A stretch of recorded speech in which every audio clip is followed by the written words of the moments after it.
ज्यांना आपल्या देहाचं देखील महत्त्व वाटत नाही, म्हणून तो महात्मा जो जगामध्ये व्यापक झाला, जो अभेदात गेला,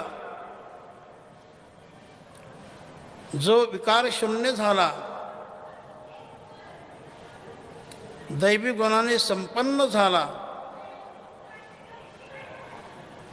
म्हणून त्याला महात्मा असं म्हटलेलं आहे. तेव्हा भगवान म्हणतात, हे पार्था, कारण भगवंताने यापूर्वी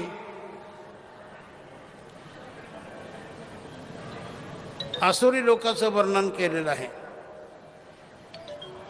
दुर्जनाचं वर्णन केलं की दुर्जन लोक असे असतात,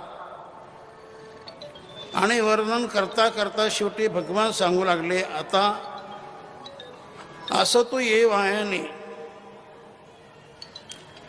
कायशी मूर्खाचे बोलणे, वाया वाढविता वाणी शने राहणं. या मूर्खांचं किती जरी वर्णन केलं तर आपल्याला काही प्राप्त होणार नाही. उलट आपली वाणी सीन पावेल.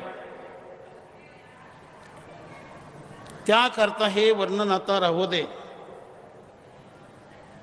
मी तुला साधूची कथा सांगतो. साधूची कथा म्हणजे आपण त्या सत्यनारायणात ऐकतो ती कथा नव्हे. ऐक सत्यनारायणाची कथा असं आपण ऐकत असतो, तर ती कथा नव्हे. ही साधूची कथा म्हणजे साधूचं जीवन कसं असतं त्याचा परिचय भगवंताने अर्जुनाचं निमित्त करून साऱ्या जगाला हे ज्ञान करून दिलेलं आहे की महात्मा असा असतो